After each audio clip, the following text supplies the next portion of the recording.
आज हमारी सरकार का संकल्प है न गौ माता को कटने देंगे, न गौ माता को कहीं पे अनावश्यक रूप से। শুনলে উত্তরপ্রদেশের মুখ্যমন্ত্রী কথাটা শুনলে তো আমাদের বাংলায় কিছু ঠিক এরকম মুখ্যমন্ত্রী চাইছে যে এনার মতো মুখ্যমন্ত্রী হোক, কিন্তু ইনি একটা কি জিনিস বা কিরকম মুখ্যমন্ত্রী আমাদের বাংলার অন্ধভক্তরা এখন জানে না। ঠিক আছে, প্রথমে ভিডিওটা দেখো, তারপর আমি বলছি।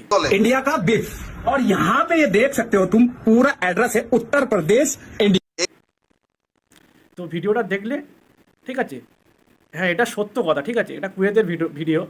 তো বিষয়টা হচ্ছে যেসব রাজ্যে আমাদের ভারতবর্ষের মধ্যে আর কি, যেসব রাজ্যে এই বিফ নিয়ে টানাটানি হচ্ছে, মানে এই বিফ খাওয়া চলবে না, ঠিক আছে, সেই সব রাজ্য থেকে বেশিরভাগ এরকম পার্সেল বিদেশে পাচার হয়। ঠিক আছে, মানে আমাদের ভারতের তো 2-3 নম্বরের মধ্যে এই ব্যবসাটা আছে এখন, বিপের ব্যবসাটা সব থেকে বড় ব্যবসা। ঠিক আছে, এখান থেকে ভারত থেকে আমাদের বিদেশে মানে ট্রান্সফার হয় আর কি, সব থেকে বড় পর্যায়ে চলে গেছে, সব থেকে বেশি মানে কী বলবো, বেশি মানে সব থেকে ভালোভাবে চলছে আর কি ব্যবসাটা। এত হু করে দামটা বাড়ছে। ঠিক আছে, 1 বছর আগে কত দাম ছিল বিপের আর এখন কত দাম, এটা তো সব মানুষ জানে। তো এই কারণে বাড়ছে।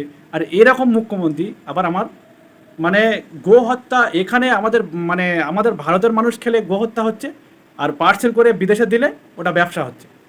এটাই ঠিক আমাদের বিজেপি মানে যারা যেসব রাজ্যগুলো সমস্যা করছে বিপ নিয়ে, ঠিক মানে এদের মনোভাবনা এরকম।